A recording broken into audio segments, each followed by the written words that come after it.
Një ditë para ndërrimit të viteve, çmimet e frutaperimeve në tregun kryesor të qytetit të Fierit mbeten të larta e të papërballueshme për qytetarët, duke detyruar të kufizojnë ndjeshëm blerjet për tryezën festive të vitit të ri. Më e vështirë paraqitet situata për pensionistët dhe familjet me të ardhurat të ulta.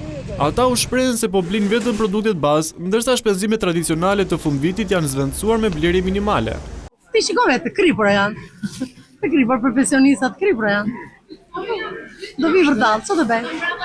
Se gjithë janë shtrejt. Janë goxha shtrejt, se kjo molla ka qenë shumë lirë.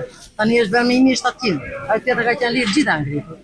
Atë po i thosha edhe unë kësaj tash i bëj ti pas keni ndrorur çmimet tash aty. Mirë un kam mundsi, jo s'ten skam, po thjesht i shikoj vetë të kulat e kaposhit e zogut, nishi tek frutat e perimet, të gjitha një pensionist me 100.000 lekë ç'o do bëj? Me këto të ardhura dhe çmimet të papërballueshme, ata i dalin të blejnë vetëm madhrat kryesore për konsum, ndërsa për moshën e 3 ndihma e fëmijëve nga jashtë vendit përmes remitancave mbetet jetike. Deri dje par dje luteshin sot një paku majdanor 1500 lekë. Kaq. Ja ditën ditës jo rrit. Ja shtret me të mësimin. Mos shtoj çfarë do Ja vetë nga keq nga kalamaj. Nga fëmijët, keq me bën. Ja shikon. Ti ku 15.000 lekë që sot.